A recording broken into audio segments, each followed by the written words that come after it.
नमस्कार, आप देख रहे हैं चैनल न्यूज। मैं नैन्सी बजाज। देखते सुबह की 10 ताजा खबरें। राहुल की सांसदी और चुनाव लड़ने पर खतरा। 2013 की बात है, सुप्रीम कोर्ट ने एक ऐसा फैसला सुनाया।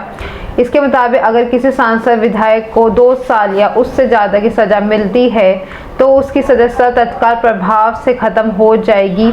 वो अगला चुनाव भी नहीं लड़ सकेंगे। उस वक्त सुप्रीम कोर्ट के इस फैसले का सबसे बड़ा प्रभाव लालू प्रसाद यादव पर पड़ सकता था, क्योंकि चारा घोटाले में फैसला आने वाला था। लालू की पार्टी उस वक्त मनमोहन सरकार का हिस्सा थी।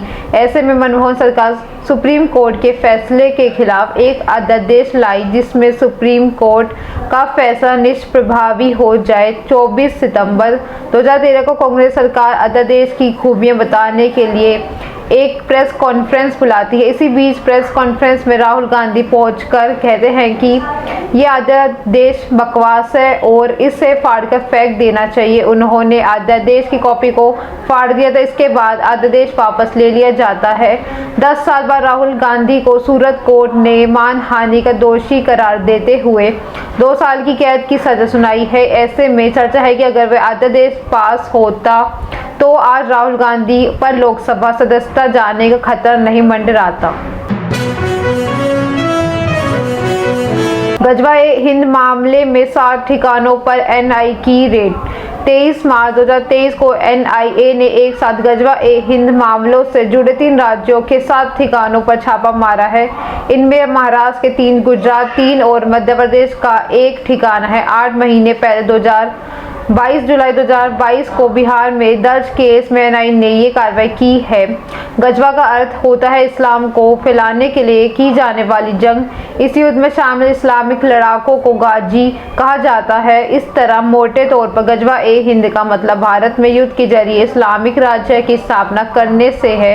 इन सवालों के जवाब जानने से पहले ये जान ले कि हदीस क्या है। दरअसल कुरान के बाद हदीस में इस्लामिक धर्म शिक्षा रीति रिवाज का सबसे बड़ा जरिया होता है। हदीस पैगंबर मोहम्मद की उन बातों का संग्रह है जो उन्होंने सहाबा से उनके किसी सवाल के जवाब में कही थी।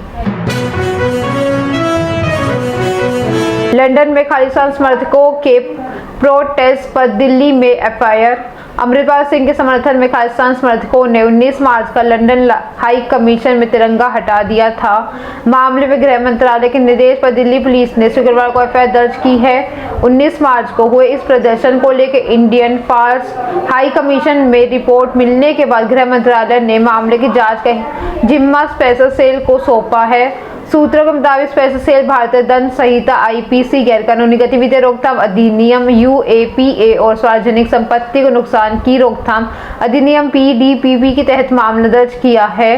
रिपोर्टर्स के मुताबिक प्रदर्शन करने वालों के अधिकतर के पास भारत की नागरिकता भी है, इसलिए उनके खिलाफ भारतीय कानून का हिसाब में कार्रवाई होगी।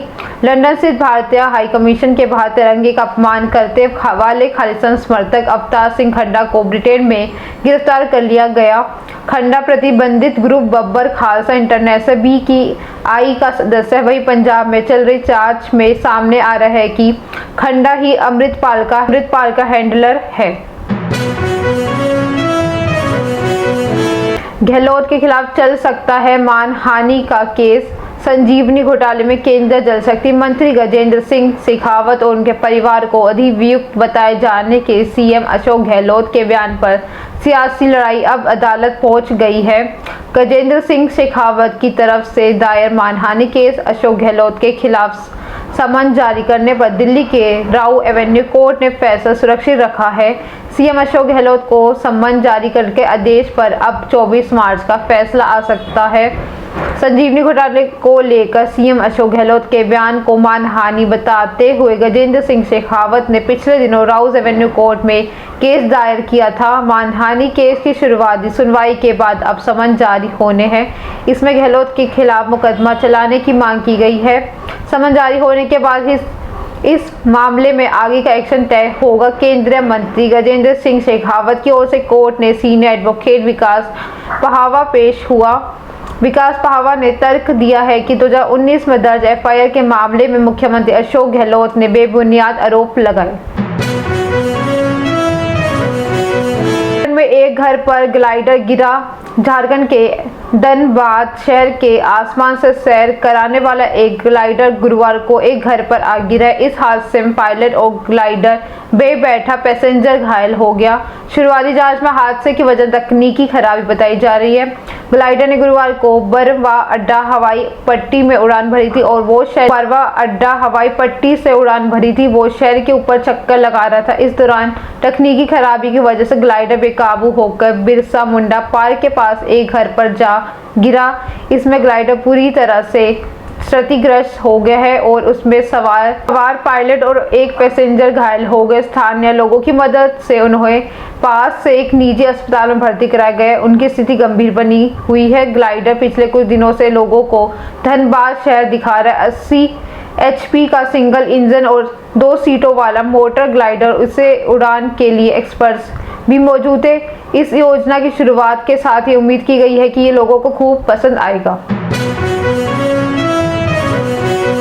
राजस्थान में इंटरकास्ट मैरिज पर सरकार देगी 10 लाख। राजस्थान में इंटरकास्ट मैरिज पर अब सरकार 10 लाख रुपए को प्रोत्साहन राशि देगी। मुख्यमंत्री अशोक गहलोत ने हाल ही में बजट में इसकी घोषणा की है। गुरुवार को सामाजिक न्याय अधिकारिता विभाग ने डॉक्टर सविता बेन अम्बेडकर अंतरजातीय विवाह योजना की राशि को 5 लाख रुपए बढ़ाने के निर्देश जारी कर दिए। इससे पहले इंटरकास्ट मैरिज पर सरकार 5 लाख रुपए प्रोत्साहन देती थी। जारी निर्देश आज से ही लागू होंगे, जिसके तहत इंटरकास्ट मैरिज करने वाले जोड़ों को 10 लाख रुपए दिए जाएंगे। इस राशि में 5 लाख रुपए 8 साल के फिक्स डिपॉजिट कराए जाएंगे, जबकि शेष 5 लाख रुपए दूल्हा दुल्हन को एक जॉइंट बैंक अकाउंट बनाकर जमा कराए जाएंगे। बता दें कि सीएम अशोक गहलोत 2023-2024 के बजट में राशि बढ़ाने की घोषणा की थी। उत्तर प्रदेश के रास्ते नेपाल भाग सकता है अमृतपाल। खालिस्तान समर्थक अमृतपाल सिंह उत्तर प्रदेश के रास्ते नेपाल भाग सकता है। उत्तर प्रदेश के 5 जिलों में नेपाल का बॉर्डर लगता है। सभी जिलों के बॉर्डर पर अलर्ट जारी कर दिया गया है। साथ ही में अमृतपाल के पोस्टर भी लगा दिए गए हैं। खुफिया एजेंसियों के अनुसार अमृतपाल की लास्ट लोकेशन हरियाणा के कुरुक्षेत्र में मिली थी, जिसके बाद वहां से यूपी और उत्तराखंड जा सकता है। यूपी की पीलीभीत मिनी पंजाब कहा जाता है। यहाँ से पहले खालिस्तानी कनेक्शन रहे हैं, इसलिए बहुत संभावना है कि पीलीभीत होते नेपाल निकल जाएं। यूपी के नेपाल से जुड़ने वाले 5 जिलों में BSF से चौकसी बढ़ा दी गई है। हर आने जाने वाले पर नजर रखी जा रही है। सभी गाड़ियों की चेकिंग बढ़ा दी गई है। माना जा रहा है कि अमृतपाल हुलिया बदल कर बॉर्डर पार करने की कोशिश कर सकता है।